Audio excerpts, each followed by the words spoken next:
तो फ्रेंड्स, इससे पहले हम लोगों ने मौर्य वंश और मरणोत्तर काल से जितने क्वेश्चन पूछे गए उनको कवर कर लिए हैं। बौद्ध धर्म, जैन धर्म, हड़प्पा सभ्यता, इन सभी से आने वाले क्वेश्चंस को हम लोगों ने कवर कर लिए हैं। टीपीसी में जितने भी क्वेश्चंस पूछे गए इससे पहले के 9 टॉपिक्स में वो कवर हो चुके हैं। हम लोग 10वां नंबर का टॉपिक्स जो है उसे कवर करने जा रहे हैं और 10वें नंबर टॉपिक्स जो हमारा दिया गया है वो है गुप्त काल या फिर गुप्तोत्तर काल। इसी में आगे दिया गया है, इसको इंग्लिश में बोलेंगे गुप्ता या पोस्ट गुप्ता एम्पायर्स। ठीक है, तो फ्रेंड्स गुप्त काल का पहला क्वेश्चन ये है प्रयाग प्रशस्ति। प्रयाग प्रशस्ति के बारे में पूछ रहा है, किसने लिखवाया था प्रयाग प्रशस्ति को? तो ये एक शिलालेख है। ठीक है, प्रयाग प्रशस्ति क्या है? एक शिलालेख है। इसको समुद्रगुप्त ने लिखवाया था। किसने लिखवाया था? समुद्रगुप्त ने। नेक्स्ट क्वेश्चन देखिए, अगला क्वेश्चन दिया गया है हर्षवर्धन निम्नलिखित में से किस वंश से संबंधित था? हर्षवर्धन जो है वो पुष्यभूति वंश से संबंधित था। अगला क्वेश्चन देखिए, क्वेश्चन दिया गया है रवि कीर्ति का एहोल शिलालेख पुलकेशिन द्वितीय के शासन काल में इन्होंने लिखवाया था। ठीक है, एहोल शिलालेख ये पूछ रहा है पुलकेशिन द्वितीय के किस विजय के बारे में विस्तार का वर्णन करता है? तो हर्ष के ऊपर जो विजय प्राप्त की थी पुलकेशिन द्वितीय ने उसके बारे में एहोल अभिलेख में बताया गया है। अगला क्वेश्चन देखिए, यहाँ इधर ऊपर के दिया गया है कहीं, इनमें से कौन राजा हर्षवर्धन के दरबारी कवि थे? इनमें से पूछ रहे कौन सा राजा हर्षवर्धन के दरबारी कवि थे? तो बाणभट्ट। ठीक है, हर्षवर्धन के दरबारी कवि कौन थे? बाणभट्ट थे। ये क्वेश्चन 2 बार 2021 में ही पूछा गया है। नेक्स्ट क्वेश्चन आइए देखते हैं। अगला क्वेश्चन से यहाँ पे क्या दिया गया है? अगला क्वेश्चन दिया गया है चीनी यात्री हुएनसांग।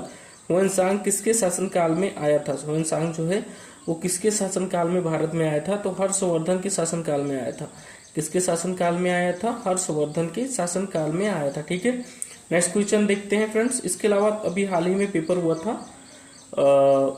आईएएस का। किसका पेपर हुआ था? यूपीएससी का पेपर हुआ था। उसमें पूछा था फायान जो है वो किसके शासनकाल में आया था? फायान जो है वो चंद्रगुप्त के शासनकाल में आया था। ठीक है, नेक्स्ट क्वेश्चन देखते हैं। अगला क्वेश्चन देखते हैं। अगला क्वेश्चन क्या दिया गया है? इनमें से कौन हर्षवर्धन के शासनकाल में भारत आया? हर्षवर्धन के शासनकाल में हुएनसांग आया था। 2 बार हो चुका है ये क्वेश्चन। नेक्स्ट क्वेश्चन क्या दिया गया है? मौर्योत्तर काल से। नेक्स्ट क्वेश्चन दिया गया यहाँ पे निम्न में से कौन सा चंद्रगुप्त द्वितीय के 9 रत्न में से एक है? इनमें से कौन है जो चंद्रगुप्त द्वितीय के 9 रत्न में से एक है? तो वो है बारहमिहिर। नेक्स्ट क्वेश्चन देखिए। अगला क्वेश्चन क्या दिया गया है? इनमें से किसे भारत के नेपोलियन के रूप में जाना जाता है? भारत का नेपोलियन किसे बोलते हैं फ्रेंड्स?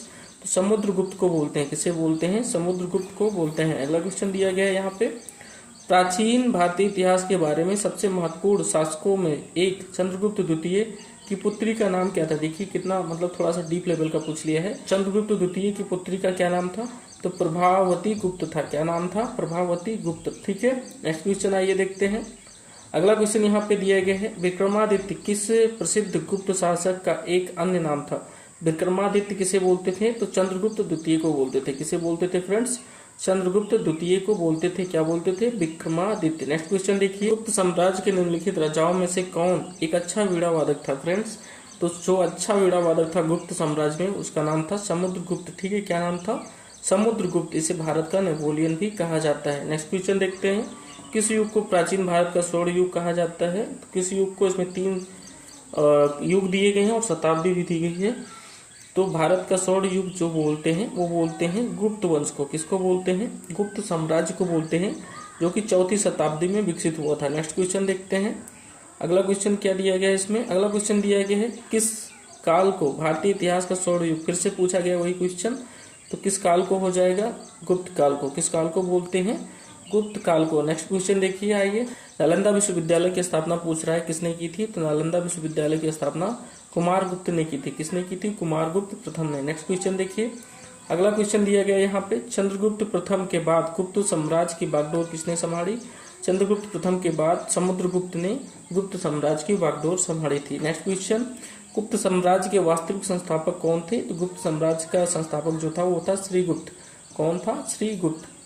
नेक्स्ट क्वेश्चन देखिए।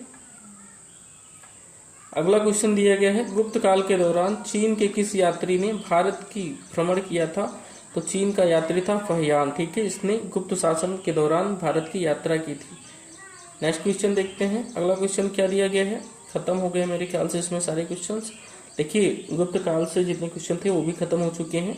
नेक्स्ट जो हमारा चैप्टर होगा, नेक्स्ट जो हमारा टॉपिक्स होगा वो होगा दक्षिण भारत के राजवंश। इसमें आएंगे चोल वंश, चालुक्य वंश, पल्लव वंश और संगम वंश। ठीक है, इन सभी को हम लोग कवर करें।